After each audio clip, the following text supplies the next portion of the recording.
Ali to je, znaš, išlo je jednim tokom koji nije. Morate samo kritično sagledati. Jeste samo kritično, ali najmanje smo mi krivi.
Hola!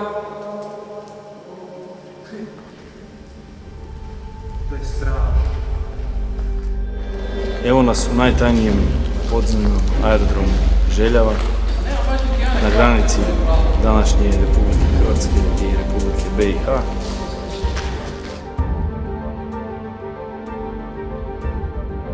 Vidimo da su najbitniji dijelovi razvodne ploče napravljene od vrlo kvalitetnog materijala, dokle je nebitan dio kućišta potpuno istrunuo. Dakle, dan danas bi ovo moglo funkcionirati. Vaš utisak nakon obilaska objekta? Tužno. Fali jedna osoba. Nešto fali.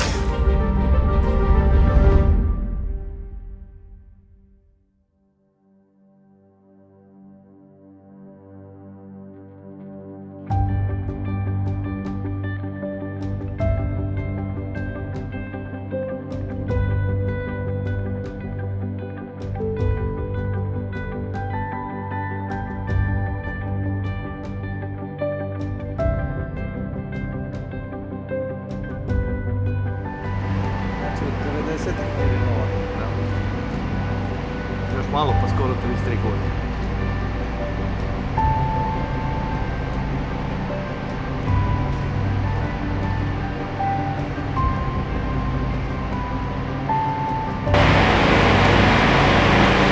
Meri, prvi dojam.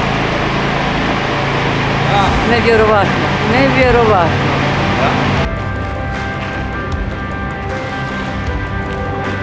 Evo, meni je prvi put i još sad sve osvijetljeno, stvarno atmosfera je stvarno prilično nešto za vidjeti. Žalim što nije to možda u nekakvu turističku svrhu malo više promovirano i da se dovede to u nekakvu red, da to izgleda stvarno lijepo, ali stvarno prilično. Šteta. Počujemo malo projekt menadžera. Kako je zadovoljan projektom? I više nego zadovoljan. Znači, ovo je bilo skoro 2 godine mukotrpnog rada, truda, dobre volje, želje. Zahvaljujući tebi, Ivice, i tvojim kolegama, saradnicima, uspio sam svoj san da ostvarim i baš sam prezadovoljan danas. Ne mogu da opišem ovu sreću.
Evo tu se sad s Damirom nalazimo u novijem dijelu našeg muzeja u paviljonu A, gdje ćemo vam pokazati jednu interesantnu stvar, a to je maketa aerodroma Bihać, aerodroma Željeva.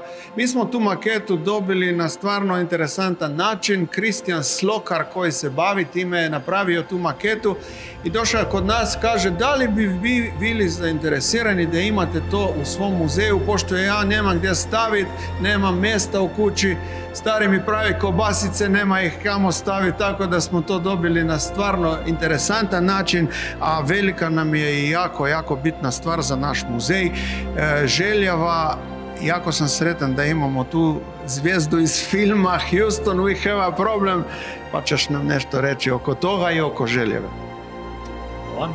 Pa bez studija Virc ne bi ja bio, a i nisam u tom filmu ja glavna zvijezda. Oni su napravili stvarno jednu dobru priču, zamaskirali to u jedan totalno drugi svijet koji nažalost ljudi po psihološki i danas pamte i govore o raketnom programu, svemirskom i takvim stvarima. Ljudi ne shvaćaju da je fikcija, da je film, ali ono što iza toga ostaje, evo kao i Kristijan koji je često puta s nama bio dolje na aerodromu i koji je to prenesu u jednu ovakvu maketu koja stvarno fantastično izgleda.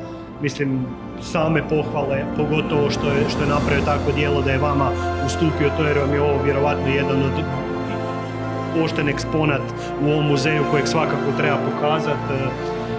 Mi kao nekakav Libi ekipa koja već dugo godina posjećuje aerodrom i pozivamo sve vas i dalje kad god ste zainteresirani slobodno da dođete. Nama je i mali dio ovakvog postava da bi možda jedan dio jedne galerije mogao biti velika želja, velika ideja koja u Hrvatskoj, ja ne znam iskreno jesmo mi i dalje 30 godina nakon spremni odijeliti povijest od nacionalizma, jer je to i dalje sve previše nažalost umješano i s jedne strane je shvatljivo zbog rata koji je dugo trajao, zbog žrtava u tom ratu, ali opet s druge strane povijest je nekakva koja je bila, to ne možemo promijeniti. To je ono od čeg smo postali danas, od čeg smo se, ne znam, izborili za nekako drugo vrijeme i za nešto. Tako da definitivno je želja da se možda jedan dio centralne galerije, cijela, dapače, napravi u ovako nešto i možda danas sutra najsigurnije ćemo vas zvat da s nama budete u nekakvoj pregovaračkoj ekipi, da tim ljudima dočarate ovo što ste vi uspjeli ovdje napraviti, bit će nam čast. Hvala, duboko sam uvjeren da ćete uspjeti u tome i od nas srca vam želim da u tome uspijete što prije. Hvala lijepo.